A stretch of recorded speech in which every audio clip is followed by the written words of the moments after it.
রমজানের মাধ্যমে বিগত এক বছরের গুনাহ মাফ করে দেয় কে? এই জন্য বিশ্বনবী রমাদান আল মুবারাক আসার 2 মাস আগ থেকেই নিজেকে প্রিপেয়ার করতেন, প্রস্তুত করতেন। রজব থেকেই তিনি দোয়া করতেন, আল্লাহুম্মা বারিক লানা ফি রজব ওয়া শাবান ওয়া বাল্লিগনা রমাদান।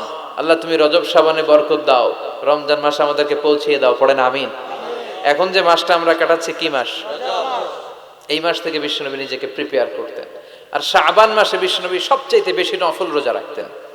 যারা নফল রোজা রাখতে চান এরা শাবান মাসে রাখবেন। রমাদানের পরে যেই মাসে বিষ্ণু ইসা ইসলাম সবচেয়ে বেশি নফল রোজা রাখতো ওই মাসটার নাম হচ্ছে শাবান। বেশি বেশি নফল রোজা রাখবেন তো? আল্লাহ তুমি কবুল করো।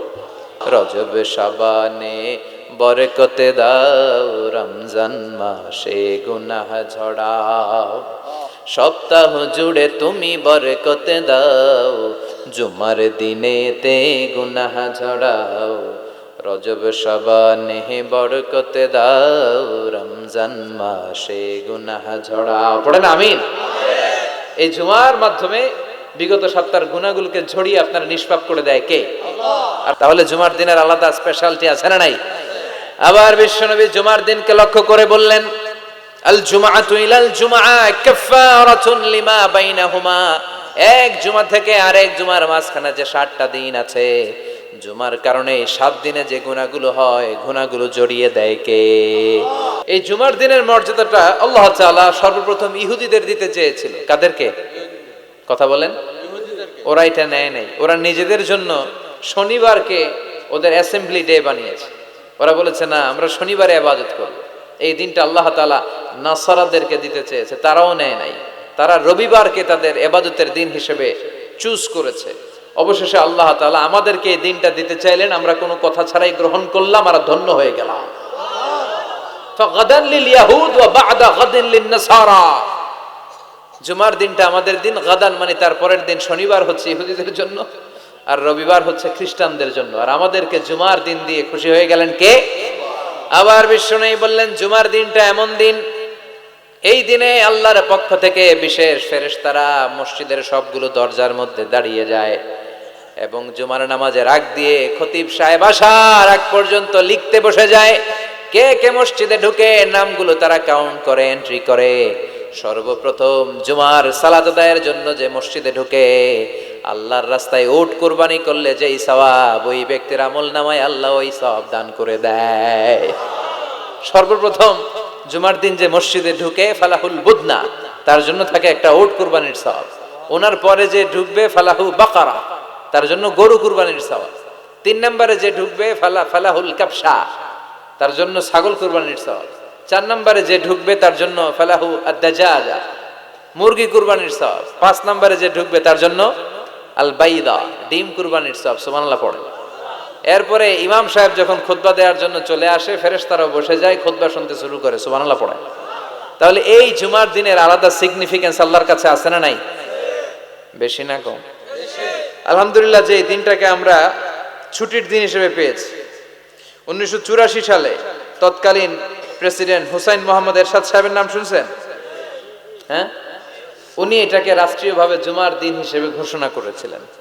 ওনার কল্যাণে আমরা এই দিনটাকে স্টিল নাও, এখনো পর্যন্ত এটাকে আমরা ছুটির দিন হিসেবে পেয়েছি। উনি ইসলামের জন্য অনেক কাজ করছেন, আবার স্বৈরাচারীও করছেন। তো ভালো খারাপ নিয়েই মানুষ, ঠিক কিনা? খারাপটার আমরা না বলি। আল্লাহ তোমার এই বান্দার এই ভালো কাজটাকে তুমি কবুল করো। পৃথিবীর অনেক মুসলিম দেশেও এই শুক্রবারকে, এই জুমাবারকে তারা ছুটির দিন রাখতে পারে নাই। ইভেন মালয়েশিয়া, ইসলামের জন্য তারা অনেক কাজ করে, কিন্তু তাদের সাপ্তাহিক ছুটির দিন হচ্ছে রবিবার। সানডেতে তারা উইকেন্ড পালন করে। এর কারণ অনেক খ্রিস্টান দেশের সাথে ওদের ফিনান্সিয়াল এন্ড কমার্শিয়াল ট্রানজাকশন হয়। তো শুক্রবারে যদি এই কাজ করে, জুমার দিনে যদি এই কাজ করে, আর রবিবারে যদি তারা করতে না পারে, তাহলে একদিন তারা পিছিয়ে যায়। এই ফিনান্সিয়াল ট্রানজাকশনকে ঠিক রাখার জন্য রবিবারে মালয়েশিয়াতে ছুটির দিন হিসেবে ঘোষণা দিয়েছে। কিন্তু বাংলাদেশে সাপ্তাহিক ছুটির দিন কোনটা? খুশি না বেজার? চিল্লায় পড়ে আলহামদুলিল্লাহ। এজন্য রব্বুল আলামিন বলেন, ইয়া أيها الذين آمنوا إذا نودي للصلاة من يوم الجمعة فاسعوا إلى ذكر الله وذروا البيع ذلكم خير لكم إن كنتم تعلمون سبحان الله পড়েন আল্লাহ ডেকে বলে গোলাম ও আমার ইমানদার বান্দারা আমার বিশ্বাসী বান্দারা জুমার সালাতের জন্য যখন আজান দিয়ে দেয়া হয় ফাসআউ ইলা যিকরিল্লাহ আল্লাহর স্মরণের দিকে তোমরা ধাবিত হও ওয়াজারুল বাই কেনা বেচা বন্ধ করে দাও যালিকুম খায়রুল লাকুম ইন কুনতুম তা'লামুন এটাই তোমাদের জন্য কল্যাণকর যদি তোমরা জানতে সুবহানাল্লাহ পড়ে ও বিশ্বাসীরা কারা মানে আমরা আমাদেরকে অ্যাড্রেস করে কথা বলছেন ভালো লাগে না আল্লাহ যখন আমাদেরকে ডাক দেয় ভালো লাগে আপনাদের আল্লাহ আমাদেরকে ডেকে বললেন গোলাম জুমার সালাতের যখন আজান হয় তখন তোমরা আল্লাহর জিকিরের দিকে ধাবিত হও এই আজান দ্বারা উদ্দেশ্য হচ্ছে খুতবা দেওয়ার আগে যে আজানটা দেয়া হয় বুঝতে পেরেছেন খুতবা দেওয়ার আগে একটা আজান দেয়া হয় না দুর্ভাগ্যবশত এই দেশে ওই আজানটা খুব আস্তে আস্তে দেয় ইমাম সাহেবের মুখের সামনে এসে ছোট্ট ছোট্ট করে দেয় যাতে কেউ শুনতে না পারে দেয় না এরকম কিন্তু গোটা বিশ্বে রফিক ভাই এই আজানটাও মাইকে দেয় এই আজানটাও মাইকে দেয় আপনাদের এই চান্দোলাতে এবার আমি জুমা পড়ালাম না দেখলাম এইখানেও আমার সামনে আমার কানের সামনে এসে এসে আমারে শোনাইতেছে তাই আমি বললাম এটা মাইকে দেন জোরে দেন বলা হচ্ছে যে না আশেপাশে ডিস্টার্ব হবে কিন্তু সুন্নাহ হচ্ছে আজান মানে অ্যানাউন্সমেন্ট আজান বিমানা আল ইলান অ্যানাউন্সমেন্ট ঘোষণা তো ঘোষণা আসতে দিলে হবে কথা বলেন এটাও জোরে দেয়া সুন্নাহ এটাও আওয়াজ করে দেয়া সুন্নাহ কি কারণে এদেশে দেয় আল্লাহু আ'লাম আল্লাহু আ'লাম গোটা বিশ্বে আপনি দেখবেন আপনারা যারা হজ উমরা গিয়েছেন দেখবেন এই আজানটাও মাইকে দেয় জোরে দেয় যাতে লোকজন তাড়াতাড়ি চলে আসে মূলত এই আজানটাই জুমার আজান এর 1 ঘন্টা আগে আমরা বাংলাদেশে যেটা দেই এটা আল্লাহ রাসূল সাল্লাল্লাহু আলাইহি ওয়াসাল্লামের জামানায় ছিল না এটা সাইয়েদনা আবু বকরের জামানায় ছিল না ওমরে ফারুকের জামানায় ছিল না এটা শুরু হয়েছে সাইয়েদনা উসমান যুন্নুরাইনের জামানা থেকে তখন মুসলিম ওয়ার্ল্ড খুব বেশি এক্সপান্ড করতে শুরু করলো বাড়তে শুরু করলো মুসলমানদের সংখ্যা অনেক বেড়ে গেল মসজিদে গিজ গিজ করে লোকজন জায়গা হয় না তো তখন মানুষ যেন জুমার সালাতের এই বরকত এই মার্সি ব্লেসিংস থেকে বঞ্চিত না হয়ে যায় মানুষকে আগ থেকে সতর্ক করার জন্য মদিনায় একটা বাজার আছে সুক জাওরা এই সুকে জাওরার এখানে উনি এই নতুন একটা আজানের প্রচলন করলেন আলহামদুলিল্লাহ পড়ে এটাও সুন্নাত এটা সুন্নাতে উসমান বিশ্বনবী বলেছেন আলাইকুম বিসুন্নতি ওয়া সুন্নাতিল খুলাফায়ে রাশিদিন আল মাহদিয়িন আব্দু আলাইহা বিন নওয়াজিস তোমাদের উচিত আমি বিশ্বনবীর সুন্নাতকে যেমনি আঁকড়ে ধরা আমার 4 খলিফার সুন্নাতকেও তেমনি মারির দাঁত দিয়ে আঁকড়ে ধরা চিল্লা এখন ঠিক কি না এজন্য বিশ্বনবীর সুন্নাহ মানা যেমনি আবশ্যক 4 খলিফা যে সুন্নাহ দিয়েছেন ওইটাও মানার দরকার আছে রাডাই এইজন্য আমরা এই আজানটাকে দেই কিন্তু এখানে নুদি আলি সালাতি মি ইয়াউমিল জুমআ দ্বারা যে আজানের কথা বলা হয়েছে এটা প্রথম আজান নয় এটা হচ্ছে খুতবা দেওয়ার আগে যে আজান ওই আজান আল্লাহ বললেন ওই আজান যখন দেয়া হয় আর থাকতে পারবা না প্রথম আজান দেয়া হয়েছে দেরি হয়েছে গোসলের পানি নাই ব্যস্ততা দেরি হয়েছে সমস্যা নাই কিন্তু দ্বিতীয় আজান যখন দেয়া হয় তখন আর ঘরে বসে থাকা যাবে এজন্য আল্লাহ বললেন ফাসআউ ইলা যিকরিল্লাহ আল্লাহর জিকিরের দিকে ধাবিত হও ফাসআউ এর শাব্দিক অর্থ হচ্ছে দৌড়াও ফাসআউ এর শাব্দিক অর্থ কি আসলে এখানে দৌড়াও উদ্দেশ্য নয় এখানে উদ্দেশ্য হচ্ছে আল ইহতিমাম ইম্পর্টেন্স গুরুত্ব দেয়া কারণ বিশ্বনবী দৌড়ে দৌড়ে নামাজে যেতে নিষেধ করেছেন ইযা উকিমাতিস সালাতু ফালা তাতুহা তাসআউন ওয়া আতুহা তামশুন আলাইকুম বিস-সাকিনা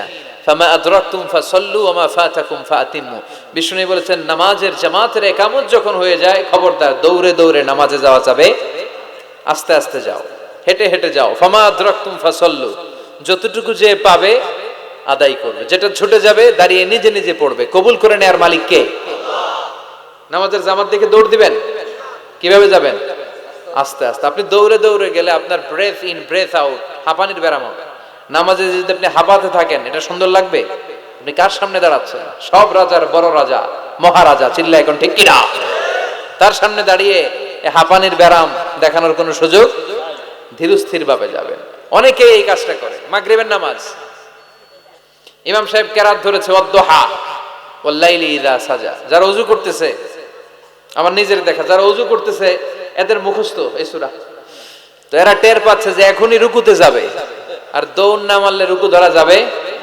এখন কোন রকম ওযু করে দিছে দৌড়। মসজিদে ছিল টাইলসের মসজিদ, উল্টায় পড়ছে, মুসল্লি একদিকে লুঙ্গি আর একদিকে। আছে না নাই? আমি নিজে দেখছি আমাদের এলাকার এক খাদেম দৌড় মাইরা উল্টায় পড়া 3 মাস ওর পা ভাঙা অবস্থায় মসজিদে পড়েছিল। অধিকাংশ মসজিদ এখন টাইলসের। এজন্য বিশ্বনবীর দেয়া নিয়ম ভাঙলে বিপদ আছে না নাই? বিশ্বনবীর সুন্নাহ আছে যেখানে বারাকা আছে। এজন্য জামাত যদি শুরু হয়ে যায় দৌড় দিবেন কারা কারা? হাত তোলেন। তুলবেন? কেউ তুলবেন না? আচ্ছা, তার মানে জামাত শুরু হয়ে গেলে দৌড়ে দৌড়ে জামাতে যে শরীক হওয়া যাবে, আস্তে আস্তে যাবেন, যা পাবেন পড়বেন, বাকিটা আদায় করে নেবেন। কবুল করে নেবে কে? এজন্য আল্লাহ বললেন ফাসআউ ইলা যিকরিল্লাহ, যখন জুমার সালাতের আজান হয় আল্লাহর স্মরণের দিকে ধাবিত হও। যিকরিল্লাহ, এখানে যিকরুল্লাহ দ্বারা উদ্দেশ্য হচ্ছে খুতবাতাইন, জুমার 2 খুতবা। ফাসআউ ইলাল খুতবাতাইন, খুতবা শোনার জন্য তাড়াতাড়ি মসজিদে তোমরা ধাবিত হও। জুমার এই খুতবা শোনা কিন্তু ওয়াজিব, জানেন আপনারা? জানেন না? এই খুতবা শোনা ওয়াজিব, জুমার খুতবা আপনাকে শুনতেই হবে। যিকরুল্লাহর অনেক অর্থ। জিকির মানে শুধু লা ইলাহা ইল্লাল্লাহ নয়, জিকির মানে সালাত। জিকির মানে কি? মেটঙ্গরের ভাইরা বুঝতেছেন? মনোযোগ আছে না গেছে? কষ্ট হচ্ছে আপনাদের? তাকবীর দেয়া যাবে? জোরে না আস্তে? দেখি কত জোর। লিল্লাহি তাকবীর। এই আপনাদের জোর? হ্যাঁ, এর চেয়ে বাড়বে না? ভলিউম বাড়ানো যাবে? লিল্লাহি তাকবীর, লিল্লাহি তাকবীর, লিল্লাহি তাকবীর। এই যিকরুল্লাহর অনেক অর্থ। জিকির মানে সালাত। প্রতিদিন যে 5 ওয়াক্ত সালাত আপনি আদায় করছেন এটার অপর নাম কি? এজন্য রব্বুল আলামিন বলেন ইন্নানি আনাল্লাহু লা ইলাহা ইল্লা আনা ফা'বুদনি ওয়া আকিমিস সালাতা লিযিকরি, নিশ্চয় আমি তোমার রব, আমার স্মরণে নামাজ কায়েম করো। এই নামাজটা হচ্ছে আল্লাহর জিকির। এরপরে এই যে আমরা কোরআন তেলাওয়াত করি এটাও কি? আল্লাহর জিকির। আবার বিশ্বনবীরে বললেন নবী আপনি ওয়াজ করেন, ওয়াজটাও জিকির। এই যে আমি ওয়াজ করতেছি আপনারা ওয়াজ শুনতেছেন, পুরো সময়টা জিকির। সুবহানাল্লাহ পড়েন। আল্লাহ বললেন নবী ফাযাক্কির ইন্নামা আনতা মুযাক্কির, ও নবী আপনি জিকির করেন। তার মানে আপনি ওয়াজ করেন, আপনার দায়িত্ব হচ্ছে নসিহত করা, উপদেশ দেয়া। লাস্তা আলাইহিম বিমুসাইতির, নবী গো আমি আপনারে দারোগা বানিয়ে পাঠাই নাই। নবী কি দারোগা? কথা বলেন। নবী কি জোর করে কাউরে মুসলমান বানাবে? ইসলামে জোরাজুরি আছে? লা ইকরাহা ফিদ্দিন। সুবহানাল্লাহ পড়েন। ইসলামে কোনো বাড়াবাড়ি, ইসলামের সৌন্দর্য দেখেই অমুসলিমরা কালিমা পড়ে মুসলমান হবে, ঠিক কিনা? এই যে নিউজিল্যান্ডে মারা গেছে কয়জন? হ্যাঁ, এই 50 জন মারা যাওয়ার পরে কালিমা পড়ছে কয়জন? হ্যাঁ, 350 জন। সুবহানাল্লাহ পড়বেন না? আহা, এই দিনকে বিজয় দান করবে কে? এই দিনকে হারিয়ে দেওয়া যায় না, এই দিনের আওয়াজকে স্তব্ধ করে দেওয়া যায় না। এই দিনের বৈশিষ্ট্য হচ্ছে চারা গাছের মতো, এটারে মাটিতে গেড়ে দিলে এটা ডালপালা সহ উপরের দিকে ওঠে। চিল্লা এখন ঠিক কিনা? ওটা বিশ্বব্যাপী ইসলামের জয়গান। কনভার্টেড রিভার্টেড মুসলমানের সংখ্যা বাড়ছে এবং বাড়বে। ইসলামের এই গতি, এই অগ্রযাত্রা, এটাকে কেউ ঠেকায় রাখতে পারবে? ধারণা করা হচ্ছে অল্প কিছুদিনের ব্যবধানেই, অল্প কিছুদিনের ব্যবধানেই ইউরোপ আমেরিকাতে মুসলমানরা সংখ্যা গরিষ্ঠ হয়ে যাবে। সুবহানাল্লাহ পড়েন। বাইনোকুলার দিয়ে খুঁজেও একজন অমুসলিম খুঁজে পাওয়া যাবে। ইতিমধ্যেই তারা তাদের চার্চগুলো বিক্রি করতে শুরু করেছে। ওদের যে উপাসনালয়, গির্জা, আমার যত ফ্রেন্ড আমেরিকাতে আছে ওদের কাছে শুনেছি যতগুলো মসজিদে ওরা সালাত আদায় করে এগুলো এর আগে ছিল ওদের গির্জা, ওদের চার্চ। এখন চার্চের ইমাম ছাড়া আর মুয়াজ্জিন ছাড়া কেউ থাকে না, সারা বছরে কেউ আসে না। পরে দেখলে এই চার্চ রাইখাই লাভ নেই, এগুলোর দে বেচা। মুসলমানদের কাছে ওদের গির্জা বিক্রি করে দিচ্ছে আর মুসলমানরা এগুলোর মসজিদ বানায় নিচ্ছে, মসজিদ বানায় নিচ্ছে। বিশ্বনবী বললেন ইন্নাল্লাহা যাওয়ালি আল আরদা ফারাআইতু মাশারিকাহা ওয়া মাগারিবাহা, আল্লাহ তাআলা পৃথিবীটার এরকম ছোট মিনিয়েচার বানিয়ে আমাকে দেখিয়েছে। তা আমিও ঘুরে ঘুরে পৃথিবীর ডানে বায়ে সামনে পিছনে পুরোটারে দেখেছি। আল্লাহ বলেছেন নবী আপনি যদ্দূর দেখেছেন ঠিক তদ্দূর কালিমার বাণী আমি আল্লাহ পৌঁছে দেব। লা বাইতা ওয়াবার ওয়ালা মাদার ইল্লা আদখালাহু আল্লাহু হাযা দ্বীন। বিশ্বনবী বললেন পৃথিবীতে এমন কোন ছনের ঘর থাকবে না, টিনের ঘর থাকবে না দোতলা ঘর থাকবে না, বিল্ডিং থাকবে না, টাওয়ার থাকবে না, মরুভূমি আর জঙ্গল থাকবে না যেখানে লা ইলাহার বাণী উচ্চারিত হবে না। প্রতিটি আনাচে কানাচে এই শাহাদাত বাক্য, এই কালেমার বাণীকে পৌঁছে দিবে কে? এজন্য we are proud of as a Muslim. আমরা ইসলাম ধর্ম গ্রহণ করার কারণে অহংকার বোধ করি, গর্ববোধ করি, আল্লাহ শুকরিয়া করি, ঠিক কি না? সাইয়েদনা ওমর ফারুক বলতেন, নাহনু কওমুন আ'আজ্জানাল্লাহু বিল ইসলাম। আমরা তো এমন জাতি যে জাতিকে আল্লাহ তাআলা ইসলাম দিয়ে সম্মানিত করেছে। ফাইন ইবতাগাইনাল ইজ্জাতা বিগাইরিহি আযাল্লানাল্লাহ। ইসলাম রেখে দিয়ে অন্য কোথাও যদি আমরা সম্মান খুঁজি, আমাদেরকে অপদস্থ আর অপমানিত করবে কে? এজন্য ইসলাম আছে যেখানে আমরা আছে। এই জিকিরের অনেক অর্থ। তাহলে আমরা পেলাম জিকির মানে কোরআন, জিকির মানে সালাত, জিকির মানে ওয়াজ, আবার জিকির মানে লা ইলাহা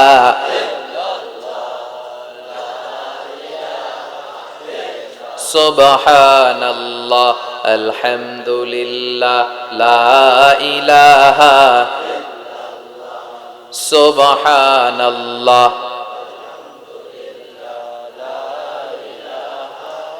লা ইলাহা ইল্লাল্লাহু মুহাম্মাদুর রাসূলুল্লাহ সাল্লাল্লাহু আলাইহি ওয়াসাল্লাম। তার মানে জিকির মানে সালাত, জিকির মানে কোরআন, জিকির মানে ওয়াজ, আবার জিকির মানে লা ইলাহা।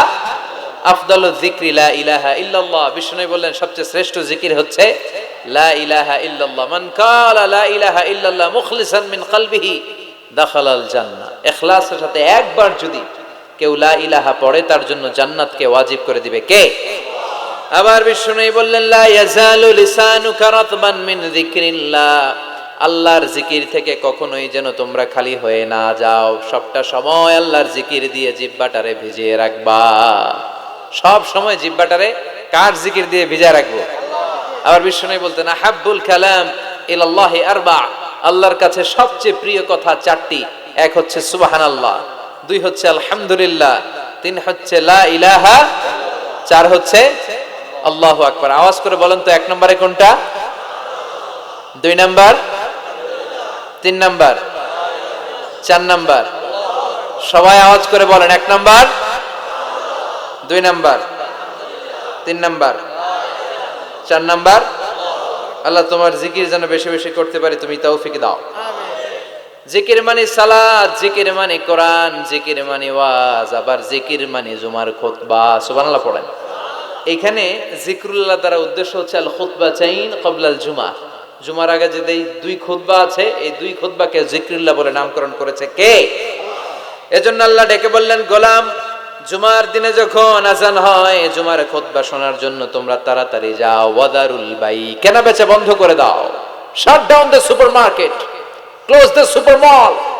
দোকানের শাটার নামিয়ে দাও, ব্যবসা প্রতিষ্ঠান বন্ধ করে দাও, স্কুল কলেজ আদালত সব ক্লোজ করে দাও, ক্যাশ বক্সে তালা ঝুলিয়ে দাও। আদেশটা কার? জুমা চলাকালীন সময়ে, খুতবার সময় কোনো দোকানপাট খোলা থাকতে পারবে? চিল্লায় বলেন পারবে? আল্লাহ বললেন দেখা যায় অল্প সময় ব্যবসা নাই, এই অল্প সময়ের জন্য তোমার সাময়িক কিছু প্রফিট নাই, কিন্তু আসল প্রফিট করিয়ে দেওয়ার মালিক কে? যালিকুম খায়রুল লাকুম ইন কুনতুম তা'লামুন। এটাই তোমাদের জন্য কল্যাণকর যদি তোমরা বুঝো। কার কথা? যদিও 2 ঘন্টা সুপার শপ বন্ধ থাকবে, সামান্য কিছু সময় বেচা কিনা নাই, কিন্তু আপনার ব্যবসায় বরকত ঢুকায় দেওয়ার মালিক কে? কেউ যেটা পারে না, পারে কে? এরপর আল্লাহ বললেন ফাইযা কুদিয়াতিস সালাতু ফান্তাশিরু ফিল আরদি ওয়াবতাগু মিন ফাদলিল্লাহ ওয়াযকুরুল্লাহা কাসীরান লাআল্লাকুম তুফলিহুন। সুবহানাল্লাহ পড়ে। এবার আল্লাহ বললেন গোলাম যখন সালাত শেষ হয়, জমিনের মধ্যে ছড়িয়ে পড়ো, আর জমিনের মধ্যে আমার অনুগ্রহ আর রিজিক তালাশ করো, বেশি বেশি আমার জিকির করো। সফলতা দান করবে কে? আল্লাহ। ইসলামের দেয়া বিধিনিষেধ হচ্ছে নামাজ শেষ আপনি জমিনে চলে যাবেন। নামাজ যখন শেষ হয়ে যায় আপনি মসজিদ থেকে বের হয়ে যাবেন, ছাত্র চলে যাবে তার কলেজে, টিচার চলে যাবে শিক্ষকদের কমন রুমে, মেম্বার অফ দ্য পার্লামেন্ট চলে যাবে পার্লামেন্টে, ঠিক কিনা? কৃষক চলে যাবে মাঠে।